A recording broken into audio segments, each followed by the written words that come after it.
یعنی کہ ہم آج اگر ہم ہلال کو دیکھنے کی بات کرتے ہیں، چاند کو دیکھنے کی بات، آپ نے فرمایا کہ بہت سارے ذرائع ہیں.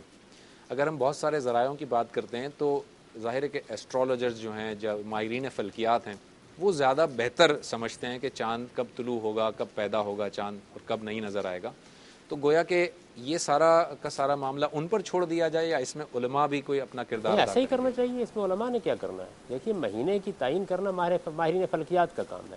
آپ کے کیلنڈر بنائے گئے ہیں جس کے مطابق آپ نماز پڑھتے ہیں. نماز بھی تو آپ پر سورج کی گردش کے لحاظ سے ہے نا. فجر کے وقت نماز پڑھنی ہے آپ نے، ظہر کے وقت نماز پڑھنی ہے، یہ سب سورج کے لحاظ سے تھا.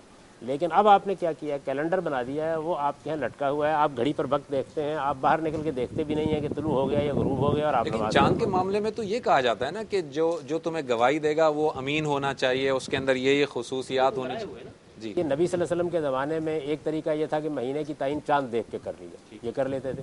ایک دوسرا طریقہ یہ تھا کہ کسی جگہ دیکھ لیا گیا ہے، کسی نے گواہی دے دیا آگے، اس کو بھی قبول کر لیا گیا. اچھا مزید دیکھیے آگے، اس وقت کا علم یہ کہتا تھا کہ 30 دن سے زیادہ کا نہیں ہو سکتا قمری مہینہ. تو آپ نے فرمایا کہ اگر فرض کر لیجئے کہ 30 دن پورے ہو گئے ہیں تو اس کے بعد چاند دیکھنے کی کوئی ضرورت نہیں. نہیں، آپ نے ابھی جو بتایا کہ کوئی بھی شخص آ کے گواہی دیتا تھا قبول کر لیا کرتے تھے، تو کوئی بھی شخص گواہی دے گا ہم قبول کر لیں گے یا اس کے کوئی معیارات ہوں گے؟ میں نے یہ عرض کیا کہ گواہی کو بھی قبول کر لیا گیا نا. جی ٹھیک، یعنی گواہی کو بھی ایک طریقے یہ بھی اختیار کر لیا گیا. چاند میں نے نہیں دیکھا، صحیح، میرے ہاں رویت نہیں ہوئی، آپ نے دیکھا ہے، ٹھیک ہے. آپ نے بتا دیا، میں قبول کر لوں گا اس کو. اب یہ کہ گواہی کس کی قبول کرنی ہے؟ بھائی گواہی ظاہر ہے ایک ثقہ و عادل آدمی قبول کی جاتی ہے. تو اسی بات کو تو دیکھیں نا، ثقہ اور عادل آدمی کی گواہی قبول کرنے کے لیے علماء کہتے ہیں کہ ہمیں بھی اس میں شامل ہونا چاہیے. ماہرین فلکیات کہتے علماء ہیں کیا تعلق ہے؟ کوئی جج یہ فیصلہ کر سکتا ہے اگر فرض کر لیجیے کرنا ہے. لیکن میرے نزدیک اس کی ضرورت کیوں ہے؟ آپ موجودہ سائنسی دور میں کیا سورج کے طلوع و غروب پر گواہی لے رہے ہیں لوگوں؟ یعنی جب آپ کے سائنسی آلات آپ کو تعین کے ساتھ یہ بتا دیتے ہیں کہ مہینہ ختم ہو گیا، قبول کر لیجیے. اس لیے سورج پہ گواہی نہیں لے رہے کہ سورج کو دیکھنے یا ان کی رویت کا نبی نے فرمایا نہیں ہے، اس لیے شاید یہ معاملہ الجھ گیا ہے تھوڑا سا. کیوں نہیں فرمایا؟ جب کہا ہے فجر کی نماز پڑھو تو سورج کے لحاظ سے ہی پڑھنی ہے. جب کہا ہے ظہر کی نماز پڑھو تو سورج ہی نصف نہار پر پہنچے گا تو ہوگا. نبی صلی اللہ علیہ وسلم کے زمانے میں دیکھا ہی جاتا تھا. آپ روایتوں میں دیکھیے کہ مسجد نبی میں جمعے کے وقت کی تعین کرنے کے لیے ایک کپڑا ڈال دیا جاتا ہے دیوار کے اوپر، ٹاٹ کا ایک بوریا، تاکہ سائے کا پتہ چل جائے. تو اس زمانے کے ذریعے تھے، وہ اختیار کرتے تھے. آج کے زمانے میں آپ کے پاس اگر سائنس نے اس چیز کو متعین کر دیا ہے کہ آپ چاند کے بارے میں حتمی طور پر کہہ سکتے ہیں تو بس قبول کیجئے اس بات. اچھا، اب دوسری بات یہ ہے کہ یعنی حدیثوں میں کوئی ایسی بات نہیں ہے. میں نے آپ سے عرض کیا ہے کہ وہ صرف غلط فہمی ہوئی ہے بعض راویوں کے تصرفات سے. کوئی رؤیت حلال کا مسئلہ ہی حدیث میں زیر بحث نہیں ہے. حضور تو یہ فرما رہے ہیں کہ 29 اور 30 کے جھگڑے میں نہ پڑ جانا. مہینہ 29 کا بھی ہوتا ہے اور 30 کا چاند نظر آ جائے تو اس کے بعد افطار کر لیا کرو. ٹھیک.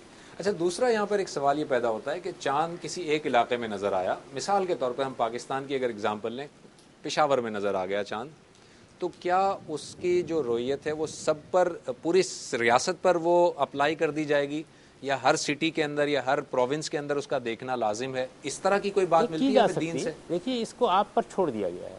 یعنی یہ چونکہ خالص انتظامی مسئلہ ہے تو شریعت کا عام طریقہ یہ نہیں ہے. شریعت میں جو بات کہی گئی وہی ہے کہ آپ کو رمضان کے مہینے کے روزے رکھتے ہیں. رمضان کا مہینہ ایک ایسی چیز ہے کہ جس کا تعلق، یہ رمضان کا مہینہ آ گیا ہے، اس کا تعلق شریعت سے نہیں ہے، اس کا تعلق علم فلکیات سے.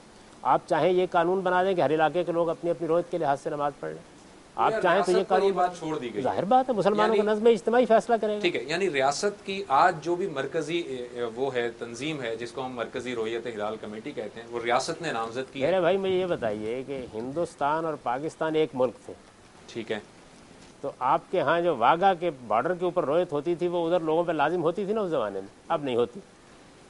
ٹھیک ہے، یعنی خاص فلکیات کی لحاظ سے کیا فرق پڑا ہے؟ کوئی فرق نہیں پڑا. کوئی فرق نہیں پڑا نا. یعنی آپ کو یعنی ریاست کے نظم اجتماعی کے اندر رہ کر کام کرنا. یہ جو چیزیں ایسی ہیں کہ جن میں فرد فیصلہ نہیں کر سکتا، ٹھیک، ان میں نظم اجتماعی کا فیصلہ مان لیا جائے. اب جس زمانے میں مسلمانوں کی ایک خلافت قائم تھی تو آپ دیکھیں خود حناف کا فتویٰ یہ ہے کہ خلافت میں جس جگہ بھی چاند نظر آ جائے گا عید کا اعلان کیا جا سکتا ہے. اب آپ اس خلافت کے حدود ذرا دیکھیے کہاں سے کہاں تک پہنچے. تو ہمارے ہاں اصل میں بہت سی چیزوں کو خواہ بحث و نزاع کا موضوع بنا لیا جاتا ہے. یہ آپ پر چھوڑ دیا گیا. آپ چاہیں تو آپ مقامی رویت کے اوپر لوگوں کو عید کرنے کے لیے کہہ دیں، آپ چاہیں تو آپ ایک ملک کی سرحدوں کے لحاظ سے تعین کر لیں, آپ چاہیں تو آپ حرمین کو مرکز بنا کر پوری دنیا کے لیے اعلان کر دیں, اور آپ چاہیں تو سائنسدانوں پر چھوڑیں اور ان سے کہیں کہ وہ اس کا اعلان کر دیں. میری تو کبھی سمجھ میں یہ نہیں آیا کہ اس میں علماء نے کیا کرنا اس میں پتہ ہے کیا مسئلہ ہو رہا ہے؟ اگر ہم حرمین کو لے لیں گے, پاکستان کو نہیں لیں گے, تو علماء کا یہ خیال ہے کہ پھر شب قدر آگے پیچھے ہو جائے گی, یعنی وہ کہیں آڈ ہونی ہے, وہ ایون ہو جائے گی, ایون ہونی ہے آڈ ہو جائے گی, تو ہم کیسے اب کیا ہو رہا ہے؟ میں تو آپ کو مثال دی ہے, یہ خرط سر انتظامی مسئلہ ہے. میں آپ سے عرض کروں کہ غلام اسحاق خان صاحب جب صدر تھے تو انہوں نے مجھے رویت ہلال کمیٹی میں نامزد کر دیا. تو جب ان کا خط آیا تو میں نے اس کے جواب میں لکھا کہ میں اپنے اندر کوئی ایسی خصوصیت نہیں پاتا جو چاند دیکھنے کے لیے مجھے ممتاز کرتی ہے. یہ علم فلکیات کے ماہرین کا کام ہے, ان کا کام ہے وہ یہ کام کریں.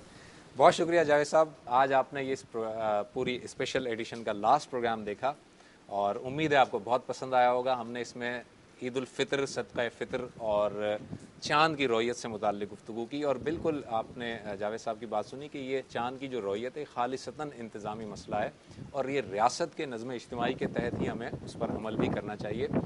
یقیناً آپ کو یہ پورا اسپیشل ایڈیشن بہت پسند آیا ہوگا. ہم اپنے تمام ناظرین کو دین و دانش کی پوری ٹیم کی طرف سے عید مبارک پیش کرتے ہیں. اللہ حافظ.